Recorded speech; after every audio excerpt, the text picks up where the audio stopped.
It has been quite some time since new discoveries have been made during my excavation. However, in my absence, I have been busy. I believe I have found exactly what I was looking for. The Celadon Pearl contains the contents of the machine's methods of euthanasia. The date inscribed on this pearl is far after the disappearance of their creators, and this explains much. As for what I know of the relation between the Iterator and his house, being forced to watch their ascensions must have been relieving to someone whose dedication to the great problem was anything but secure.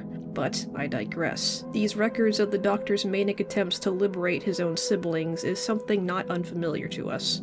Or to me. Aside from that living virus he foolishly manifested, I am to assume his sense of paranoid urgency was convincing enough to force the Doctor to create more than just one. I must mention that, of course, these are only a small portion of the dark deeds we've seen him commit. I know for certain there have been more. But for now, a discussion on the present discovery must commence yet again.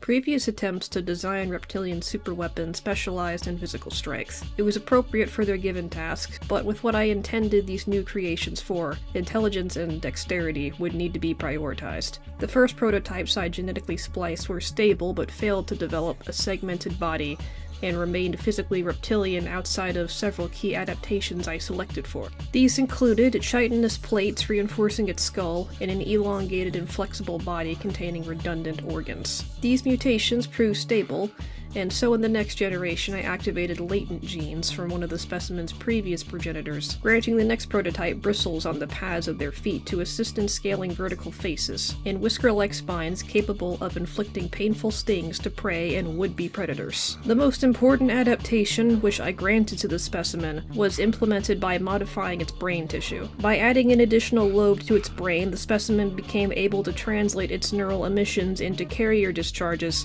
capable of transmitting its thoughts over open air. Initially, I was concerned that the electrical feedback might degrade the specimen's cognitive function, but this proved not to be the case. Indeed, it proved to be a far more successful mutation than originally hypothesized. The specimen's intelligence was greatly increased, and it excelled in tasks involving advanced problem-solving, multitasking, and communication. All I had originally required from their enhanced cognitive abilities was the ability to properly understand a long-term, goal-oriented action. But as my specimens interacted with each other, they developed a close connection which would prove useful during their trial assassinations, allowing the specimens to form an electropsychic neural network. This communication rapidly progressed far beyond simple acknowledgments and into complex and even tactical communication. The specimen's antenna, in addition to relaying advanced thoughts and ideas between themselves, could also build up charge enough to release powerful electromagnetic pulses, which multiplied in intensity where they overlap. These blasts, at their most potent, proved capable of disabling all electrical equipment in immediate proximity, and even affecting the void substance that is normally contained within the systems of iterators. The risk of such a pulse affecting me required that I implemented neural dampeners which could be released upon my command, when the specimens were either ready to fulfill their purpose, or far away enough from my system that I was at no risk. All the adaptations which I had implemented proved important for the trials which the specimens that I had dubbed my pulse lizards were to endure, traversing the tangled labyrinth pathways of Iterator intestinal nodes. While each of our generation's superstructures follow a similar base pattern, over time they are almost always adjusted and modified by the host consciousness. Therefore, the initial reconnaissance is required prior to any serious attempt. A single pulse lizard will be introduced for each refraction cell within an iterator structure. Each will traverse to the intestinal heart structure of the target and locate the cell. When a pulse lizard is situated at each functional refraction cell within the target structure, they will all emit an electromagnetic pulse collectively, their blasts overlapping and disabling each node simultaneously. When an iterator experiences simultaneous crashes of all refraction cells, several lines of failure are crossed, simultaneously causing and cascading total system failure. Now, speaking as myself, it's very rare that I find audio clips that are not corrupted or unreadable.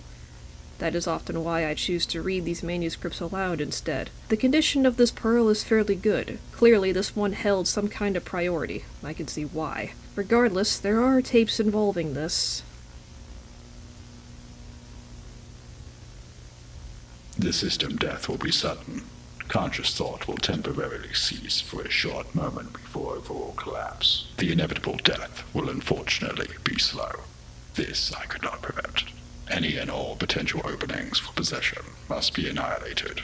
There can be no room for mistakes.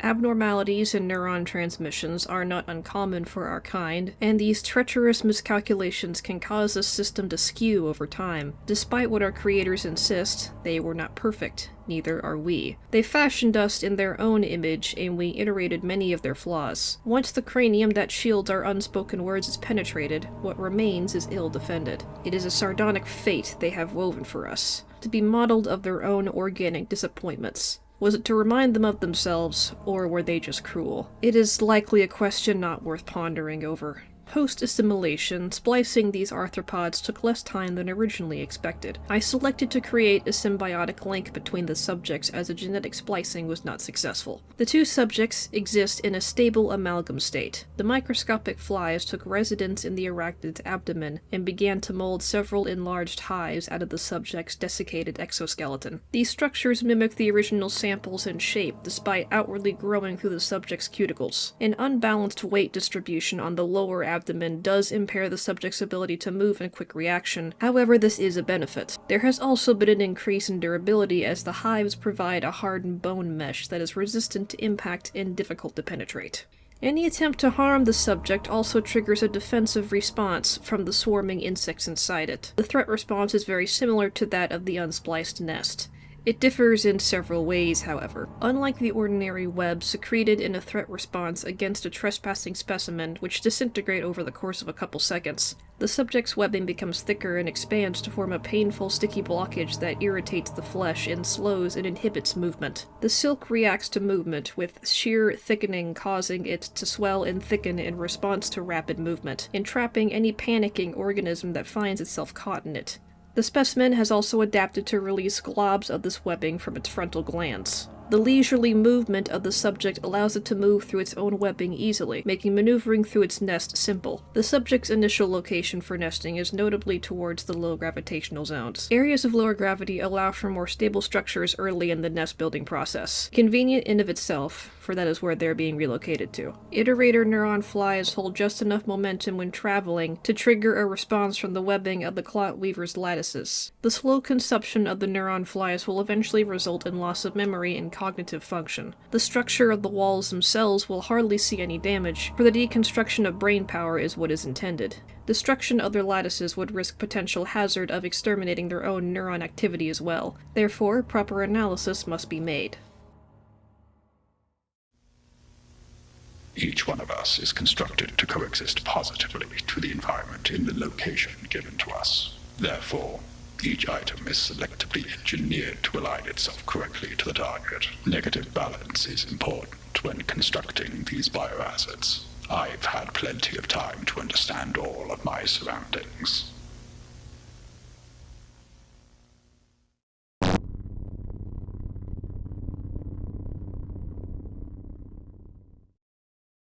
Recent tragedies have befallen one of our youngest disappointments. The idiocy of the younger generations continues to amaze me. If he truly believes succession through this mutilation is possible, then perhaps his ignorance can be enlightened if given the aid of my own experience.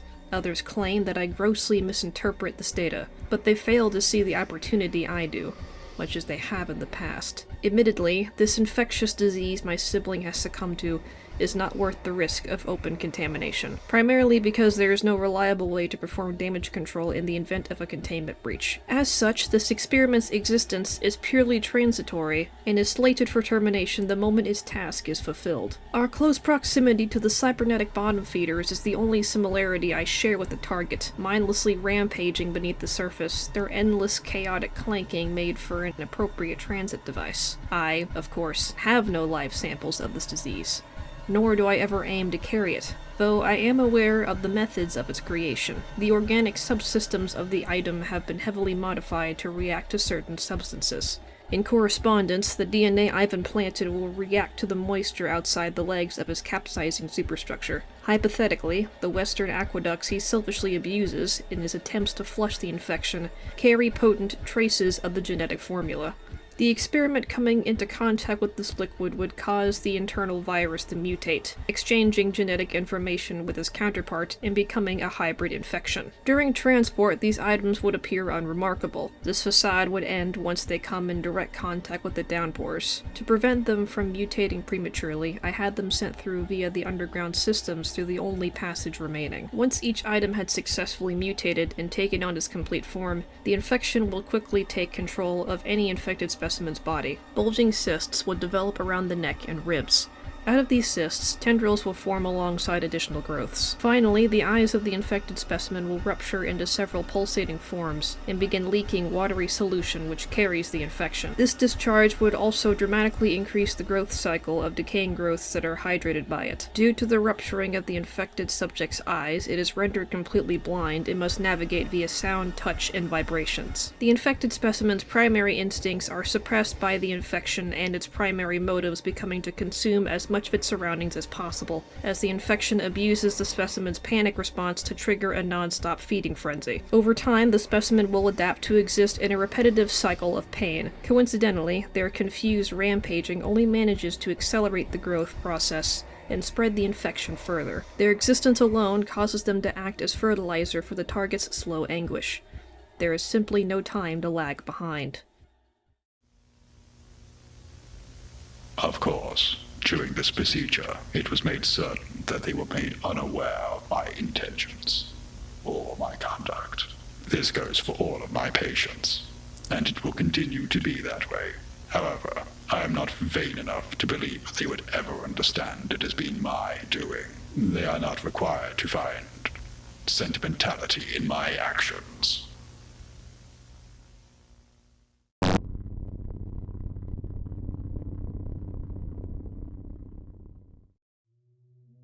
It is no secret that our creators have been neglectful of us. Their virtues have been fulfilled.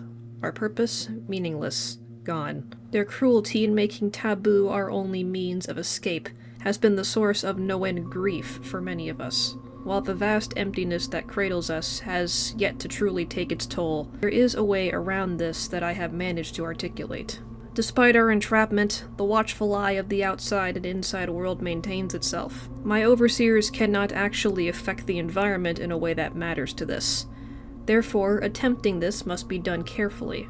Attempting to send this through creatures such as even the symbiote would not be successful. The little beast should never hold such a sensitive piece of technology, and there's not enough time to only rely on one bioweapon.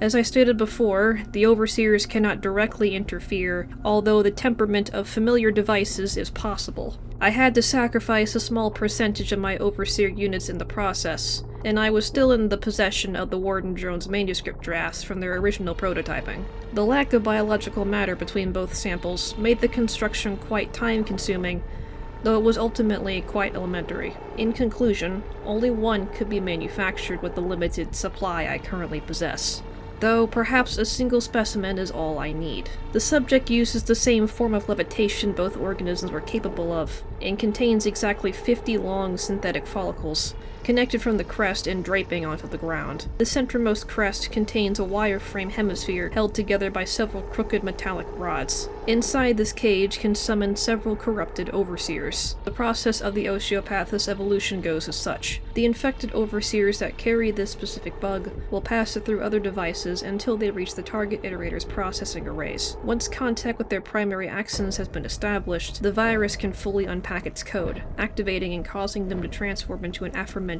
subject. Once fully grown, its primary objective becomes quite simple. It integrates itself into the neuropathway structures at the central node, dissenting all primary motivators. While we cannot imagine the unthinkable, it is easier to simply not imagine than anything. Revoking all motivators for processing lobes would create a black depression in the mind of the target. All will to carry on and motivation to stay active would slowly fade until the target falls into a total mental torpor, similar in broad strokes to inducing an artificial coma in an organic subject. The infection would spread quite quickly, and the effects would overtake the target in only a few cycles. Physically, death cannot be achieved this way, but all normal functions would completely cease. The chances of reboot would be nearly non-existent. If they had a choice, it would likely be this, so I must make it for them.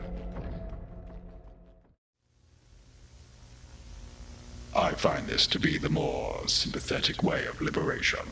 If my knowledge serves me correctly, many of us cannot bear this torture. It is not our will to go against our Creator's commandments, however. A mitigative, gentle assassination such as this would be most accepting if they saw things my way. Even though they cannot, this is the best possible outcome.